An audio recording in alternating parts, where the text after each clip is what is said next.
안녕하세요, 방영춘입니다. 벌써 700강이네요. 700강. 어우, 많이 나갔네.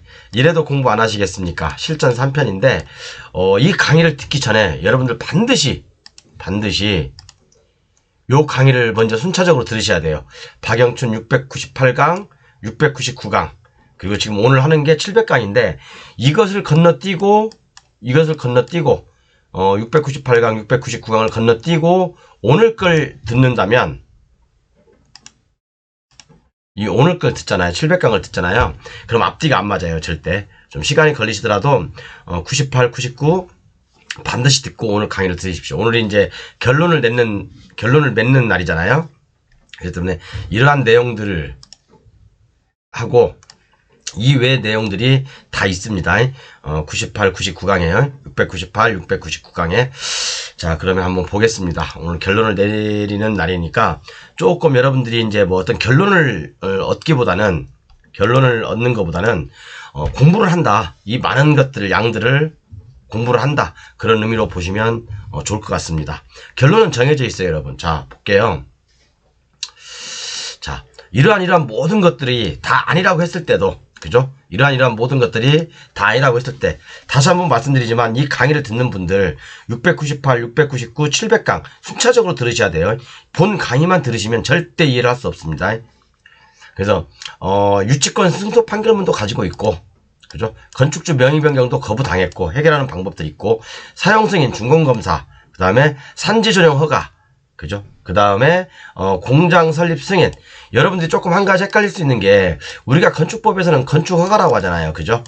건축허가라고 하죠. 그런데 만약에 건축허가 이 자체가 공장이다. 그러면 뭡니까? 산업직접 및 활성화에 관한 법률, 산업직접 활성화에 관한 법률에 따라서 건축허가 대신에 여기서는 공장 승인이라고 합니다. 공장 승인이라고 해요. 그렇기 때문에 헷갈리지 마세요. 똑같은 말이에요. 그죠?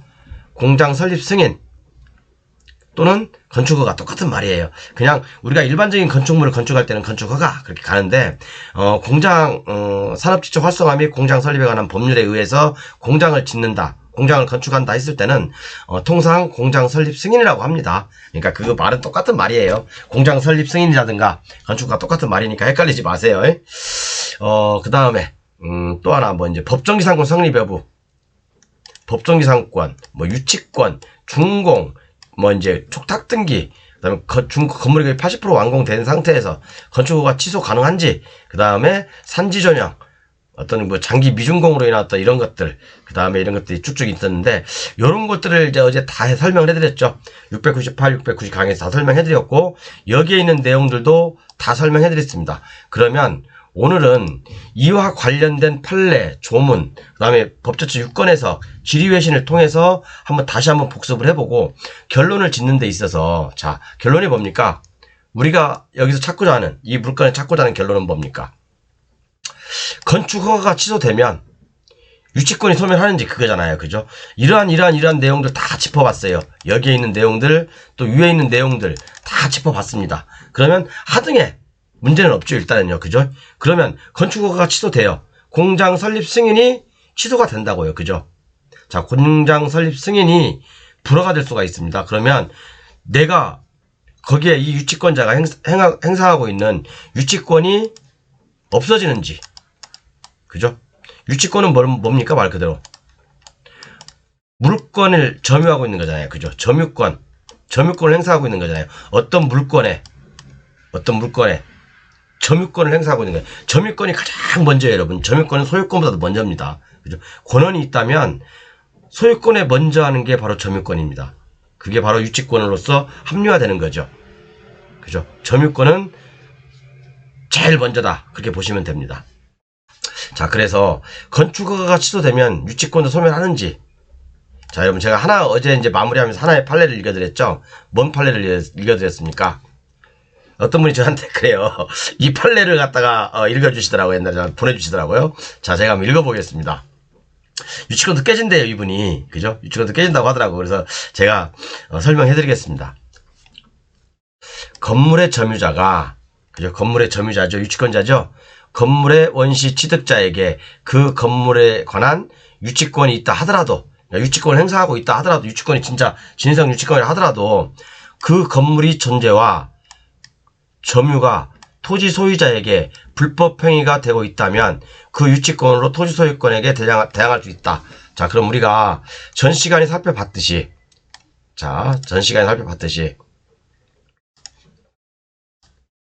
요거죠. 핵심은 전 시간에 공장 설립 승인 취소될 수 있습니다. 산지 전용화가 취소됩니다. 그죠? 사용 승인 안 될 수도 있어요. 그리고 건축 관계자 명의 변경 됩니다. 그죠? 다 되죠. 그 다음에 법정기상권 성립 안 해요. 법정기상권 성립하는 게 아니라 일괄매각이니까 법정기상권 다툴 이유가 없는 거예요. 그거 가지고 법정기상권 성립 안 되니까 유치권 성립 안 된다. 그런 얘기 하시면 안 돼요. 그런 얘기 하시면 안 된다고요. 지가 알고, 본인이 알고 낙찰 받았잖아요. 그죠? 알고 낙찰 받았잖아요. 그러면 일괄매각인데 그걸 가지고 법정권 성립 안 하네 그런 얘기 하면 완전 하수 중에 하수입니다. 자, 이런 상황들을 봤을 때 그러면 다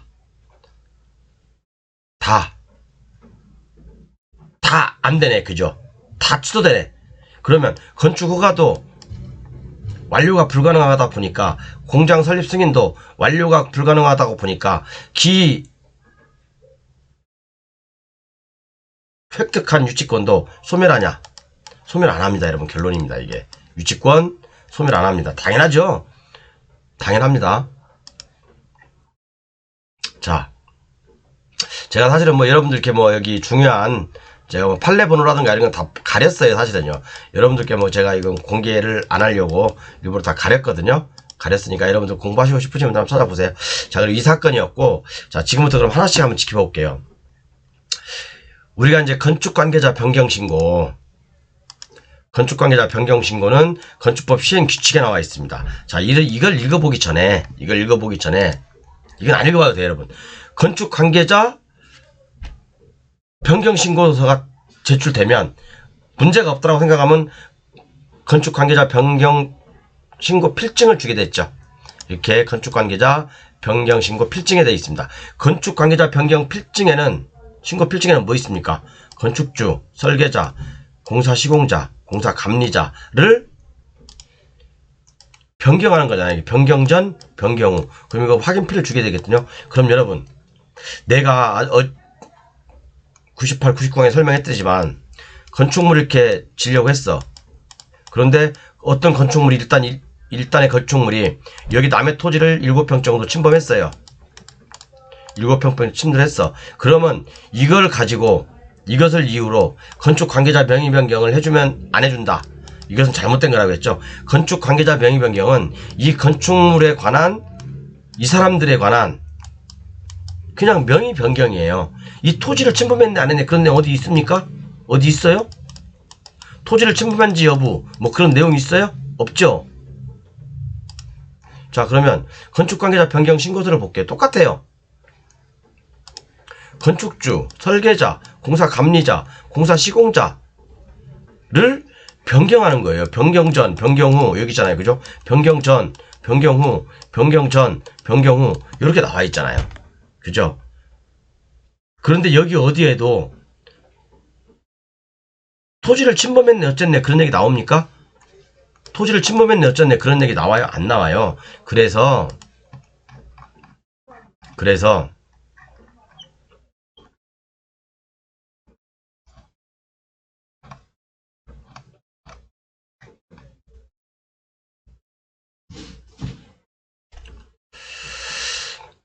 법원에서는 뭐라고 판단하냐면, 그죠? 대지 지분을 취득한 사람은 토지에 관한 거잖아요. 그죠? 토지에 관한 사실증명을 제출하면 이것은 건축물에 관한 거야? 아니에요. 아니죠. 그래서 당연히 이것은 거부되는 거고. 그죠? 그 다음에 건축 관계자 명의 변경을 7일이 넘어서 신고했다 하더라도 건축 관계자는 수리돼야 됩니다. 그죠? 그 다음에 또 어딨지? 여러가지 몇 가지 판례가 있었는데 일단 들어하고, 자, 그러면 아까 산지관리법에 보면 요 표가 있죠, 여러분. 요 표. 1만 제곱미터 미만은 산지 전용 기간을 3년 내로 한다. 2만 제곱미터 이상에서 이것은 4년 이내다. 그래서 최대 10년까지 산지 전용 허가를 할 수가 있습니다. 받을 수가 있어요. 그런데 여러분, 우리가 한 가지 좀 여러분들께서 간과하는 게 있어요. 자, 그러면 최대 산지 전용 허가 기간은 10년인데 10년 동안 10년 이내에 산지 전용 허가를 받아서 여기다 막 공장을 지으려고 그래. 공장 목적 사업도 10년을 해놨어. 10년을 해놨어. 그럼 10년 안에 이 공장 목적 사업을 완성하지 못하면 이 산지 전용 허가도 취소되나요?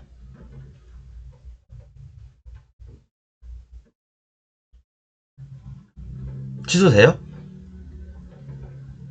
변경이나 연장이나 새로운 산지 전용 허가를 못 냅니까? 저도 옛날에 강의할 때는 그렇게 강의했어요. 왜? 여러분들께 다 알려드릴 필요 없으니까. 그죠? 10년이 지나도요, 새로운 산지 전용 허가를 받으면 됩니다. 그죠? 이것도 역시, 그러면 만약에 공장 설립 승인이, 공장 설립을 내가 15년 안에 완공하겠다 라고 했는데 이 산지 전용 허가가 최대 10년까지밖에 안 된다. 그럼 서로 배치되잖아요. 그죠? 서로 배치되죠? 그럼 뭡니까? 이것도 얼마든지 착공이 들어갔으면 연장할 수 있고, 얘도 10년이 지나면 연장할 수 있다는 얘기예요. 연장이 아니라 새로운 산지 전용 허가를 받아야 되는 거예요. 이때는 조금 까다로울 수가 있겠죠. 그런데 만약에 토지 소유주가 A야. 그리고 건물을 허가받은 사람도 B예요. A야. 산지 전용 허가 받은 사람도 A야. 그런데 이 토지 소유자가 바뀌었어. 비록 나중에 이 목적 사업을 5년 안에 완성한다고 했고, 이 산지 전용 기간도 5년으로 의제가 됐어요. 이렇게요. 그럼 5년 안에 완성을 못해서 산지 전용 허가를 연장하려고 하는데, 이 B가, 그죠? 이 B가 연장하려고 그러는데, 아니 A가 연장하려고 그러는데, 최초에 산지 전용 허가를 가지고 있는 사람이죠. 연장하려고 그러는데 소유자가 B로 바뀌었죠. 그럼 이런 경우는 연장도 안 된다는 거예요. 이해 가시죠? 제가 법조문 저번 시간에 다 읽어드렸어요. 이 내용입니다. 그 다음에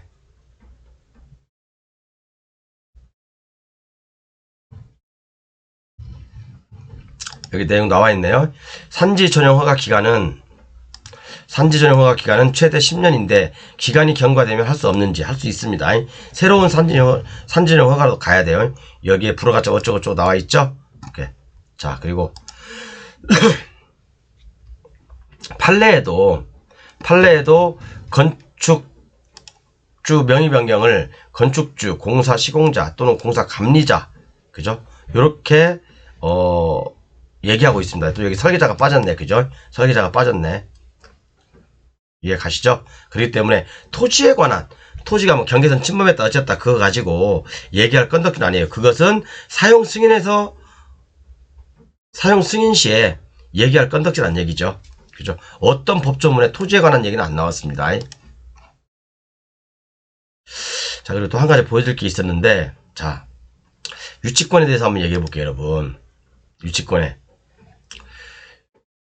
건물의 점유자가 그 건물에 관한 유치권이 있다 하더라도 그 건물이 존재와 점유가 토지 소유자에게 불법 행위가 된다면 그 유치권으로 토지 소유자에게 대항할 수 없으므로, 설령 피고 회사 등이 이 사건 각 건물에 관한 유치권을 가지고 있다 하더라도 이를 가지고 원고에게 대항할 수 없다.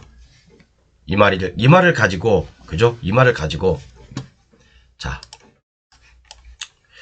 건물에 유치권이 있습니다. 산지전용 허가도 건물이 지금 거의 80% 완성된 상태예요. 산지전용 허가도 취소할 수 있어. 낙찰자가. 공장 설립 승인도 취소할 수 있어. 그죠? 건축주 명의 변경도 할 수 있어. 그죠? 개발행위 허가도 취소할 수 있어. 그 다음에 법정지상권도 성립하지 않아. 그죠? 그리고 사용승인 아직 받지 못했습니다. 위반 사항 때문에. 그죠? 사용승인은 이렇게 건물이 여기 토지가 있으면 남의 토지 이렇게 침범했으면 허가서대로 설계 도서대로 건물을 지었어야 되는데 설계 도서는 이 건축선 안에 건축을 하게 돼 있는데 건축하다 보니까 이게 남의 토지를 침범했어. 그러면 그죠? 사용 승인 안 되는 겁니다. 사용 승인의 원칙은 허가서대로 건축을 지으면 돼요. 토지 주인이 바뀌었든 진입도 소유자가 바뀌었든 뭐 어떻게 됐든 간에 상관없이 사용 승인은 다 해주게 돼 있습니다. 단 허가서 내용대로 해야죠. 허가서 내용은 침범하지 않았는데 나중에 결과를 보니까 침범했어. 이것은 사용 승인 안 됩니다. 근데 다만 사용 승인이 안 됐을 뿐이에요. 자, 여러 가지 이유들이 있어요. 여러 가지 이유들이 다 낙찰자한테 유리하다고 합시다. 이 낙찰자한테 유리해요. 그죠? 다 해결할 수 있어. 다 해결할 수 있어. 그런데 이 건물의 유치권자는 건물에 대한 유치권을 2심에서도 확정받았습니다. 그러면 자, 이런 것들이 다 불법행위야? 불법행위로 인한 그죠? 불법행위로 인한 것은 대항할 수 없다며. 토지 소유자에게 이런 것들이 지금 이 사람이 갖고 있는 이 사람이 갖고 있는 이런 권리들이 토지 소유자에게는 대항할 수 없는 거잖아. 이런 권리들을 가지고는. 그죠? 그러면 이거 불법행위냐? 아니란 얘기죠.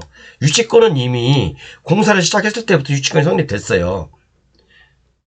그럼 이걸 다 소급해서 건물도 때려 부숴야 되고 그런 건 아니잖아요. 그죠? 유치권은 점유권이에요. 점유권. 제일 최상단에 있는 점유권입니다.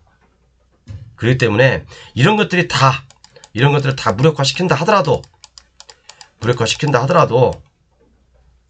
유치권은 주장할 수 있다. 유치권은 성립합니다. 그렇기 때문에 이분은 지금 가장 가슴 아픈 게 그런 거예요. 유치권자하고 협의가 안 돼요. 유치권자가 이 토지를 전체 다 공사비까지 해서 날로 먹으려고 한대. 한 40억을 요구한대. 그러니까 30억을 요구하는 거죠. 그럼 이분은 3년 전에 1억 투자해서 낙찰 받았는데 지금 팔아도 40억도 못 받는데 적자라서 3년 동안 마음고생 실컷 하고 정신적인 스트레스 엄청 받고 아무것도 아니잖아요. 아무것도 안 되잖아요. 그러니까 공부하고 낙찰 받으시라고 여러분. 나중에 돈 생기면 공부한다고요? 돈 생기면 낙찰 받는다고? 미리 준비하셔야 됩니다. 미리 돈 버시려면 미리 준비하세요. 자, 그래서 여기까지 말씀드렸고요. 그리고 이 유치권에 대한 판례는 여러분, 내가 아까 설명드리다 말았는데 이 유치권에 대한 판례는 뭐냐면 착각하지 마세요. 여러분들 이거 읽어봤자 어렵다고. 어려워요.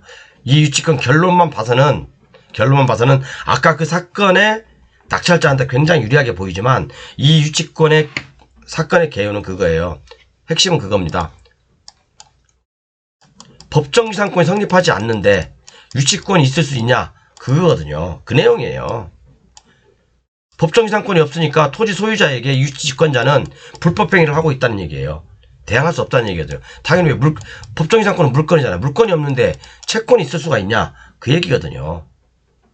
그러니까 이것만 가지고 아까 그것을 유치 적용해서 유치권 없네? 토지 소유자한테 불법행위를 하고 있네? 그게 아니란 말입니다. 착각하지 마세요. 공부 또 어정쩡하게 되신 분들은 이렇게 얘기한다고요. 그 다음에 뭐 특별한 건 없고요. 지리외신 하나 볼게요. 지리외신인데, 자, 다른 법률에 따라 의제된 산지 전용 허가의 산지 전용 기간이 만료되면 산지 전용 허가의 효력이 상실되는지 여부. 그죠? 산지 전용 기간이 만료잖아. 만료되면 산지 전용 허가의 효력이 상실되는지 여부. 다른 법률에 따라 산지 전용 허가가 의제된 경우 그 의제 당시 결정된 산지 전용 기간이 만료되면 의제된 산지 전용 허가의 효력은 상실됩니다. 당연히 산지 전용 허가도 취소돼야 되고 또 그 산지 전용 허가를 가지고 있는 사람이 새롭게 연장이나 변경이나 새로운 산지 전용 허가를 하고자 하더라도 이미 소유자가 바뀌었잖아요. 연장이나 변경이나 새로운 산지 전용 허가를 받으려면 산지 소유권자만이 돼요. 산지 소유권자나 또는 사용 수익할 수 있는 권리가 있어야 됩니다.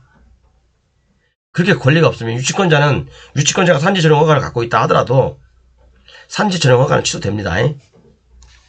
당연히 해줘야 돼요, 공무원님들은요. 이게 지금 그 질의회신이거든요. 질의회신 좀 굉장히 긴데 요 내용도 여러분들 읽어보시면 굉장히 여러분들한테 도움 될 겁니다. 자, 여기 있네.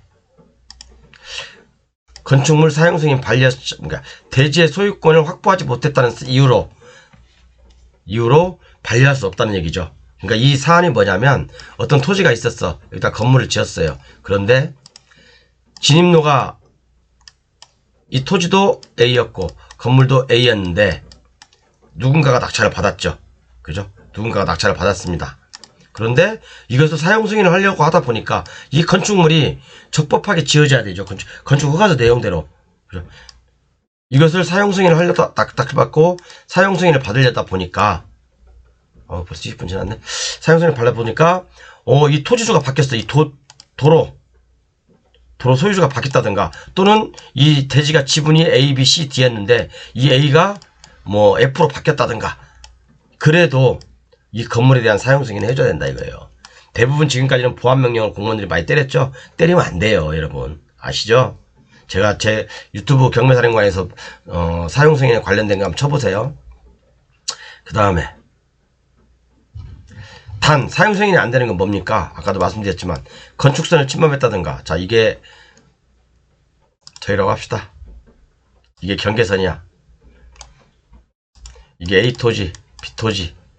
A 토지, B 토지예요. A 토지가 건축을 하면서 B 토지 이렇게 이만큼 침범했어. 또는 건축선이 이렇게 있는데 건축선을 침범을 했어요. 이런 경우는 건축 허가서대로 건축기물이 원래 여기 있어야 되는데 침범했기 때문에 사용 승인 안 되죠. 당연히. 왜? 건축 허가서대로 안 했으니까. 설계 도서대로 안 했으니까. 당연히 사용 승인 안 납니다. 이해 가시죠? 자, 여기서부터 이제 그분께서 질문한 내용들이고, 어쨌든 이제 오늘 이렇게, 여러분들과 한번 이 물건에 대해서 세 편에 걸쳐서 한번 좀 다 뜯어봤어요. 이 한 편을 가지고, 이 한 건의 물건을 가지고 여러분들 배울 점이 굉장히 많았죠? 없었어요? 그러니까 698강, 699강, 본 700강 반드시 시청하십시오. 그죠? 여러분들이 아마 공법에 그 실력이 올라가는데 굉장히 유리할 것입니다. 감사하고요. 이제 이게 유치권자가 나중에 어떻게 해결할지 모르겠지만, 유치권자하고 낙찰자하고 어떻게 해결할지 모르겠지만, 나중에 해결되는 거 봐서 제가 여러분들께 다시 한번 또 코멘트를 해드리겠습니다. 아무튼 여러분, 공부 진짜 열심히 하세요. 공부 한 딱 3, 4개월이면 끝나는데, 3, 4개월이면 어떤 이런 지식으로부터 자유로워질 수 있는데, 여러분들 그거 안 하시잖아요. 그죠?